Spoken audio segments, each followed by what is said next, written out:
Okey, hari ini ada berita yang agak menggempakan satu Malaysia iaitu apabila Menteri Ekonomi Rafizi Ramli meletakkan jawatan dan lagi seorang adalah Nik Nazmi. Okey.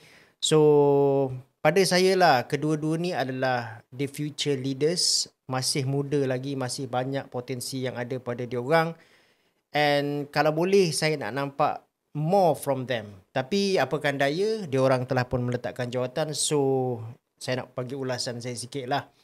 Tapi saya nak bagi penekanan kepada Menteri Ekonomi iaitu Rafizi Ramli sebab saya pun Alhamdulillah dapat berpeluang 2 kali join podcast beliau. Sebenarnya apa yang dibuat oleh Rafizi Ramli ni dia bukanlah pertama kali kita dengar dekat Malaysia ni. Contoh macam Syahir Syamad satu ketika dulu masa dia pegang jawatan Menteri Kementerian Perdagangan Dalam Negeri, dia pun pernah menawarkan untuk meletakkan jawatan. Pada masa tu dia kalah pemilihan ahli majlis tertinggi UMNO, something like that. Jadi kita boleh faham lah apa yang Rafizi buat, because kalaulah dia tidak mendapat sokongan daripada ahli parti dia sendiri tapi dia pegang jawatan menteri itu, dia meletakkan kedudukan dia ni dalam satu keadaan yang janggal dan juga pelik lah.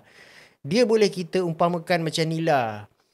Katakanlah kita ni seorang head of department di dalam sebuah syarikat tu, tapi kita dah tak dapat lagi kepercayaan daripada kita punya tim. Jadi tim-tim kita ni kalau dia ada masalah yang berkaitan dengan HR, dia dah tak jumpa kita dah nak bincang, dia pergi terus potong ke HR manager. Lepas tu kalau dia ada apa-apa isu ke apa nak bincang dengan management, dia dah tak bincang dengan kita dulu dah.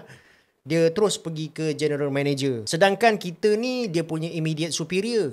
Itu dah meletakkan diri kita ni dalam satu keadaan yang janggal lah apabila kita tidak mendapat sokongan daripada tim kita lagi. To be honest lah, kalau tanya pandangan saya, secara jujurnya kalau boleh saya nak tengok Rafizi Ramli menyelesaikan tugas dia sampai hujung ataupun penamat kepada penggal ni.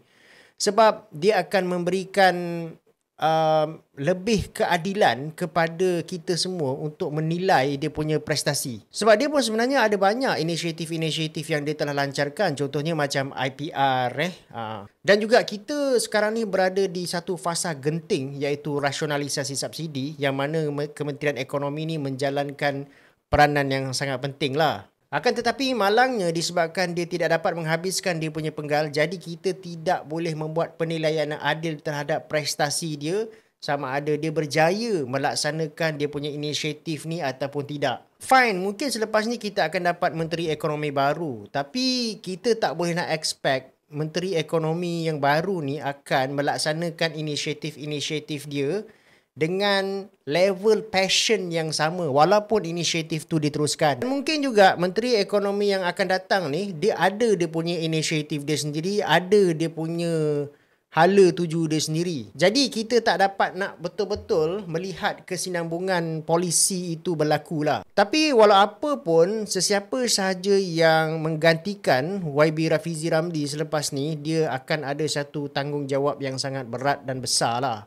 Terutamanya negara kita sekarang ni berada di dalam satu fasa di mana kita nak memperbaiki kedudukan fiskal kita. Dan juga pada masa yang sama kita berhadapan dengan isu ekonomi global. Contohnya macam tarif daripada Donald Trump ni. Apapun sesiapa sahaja yang bakal mengambil alih jawatan Menteri Ekonomi selepas ni, good luck and all the best.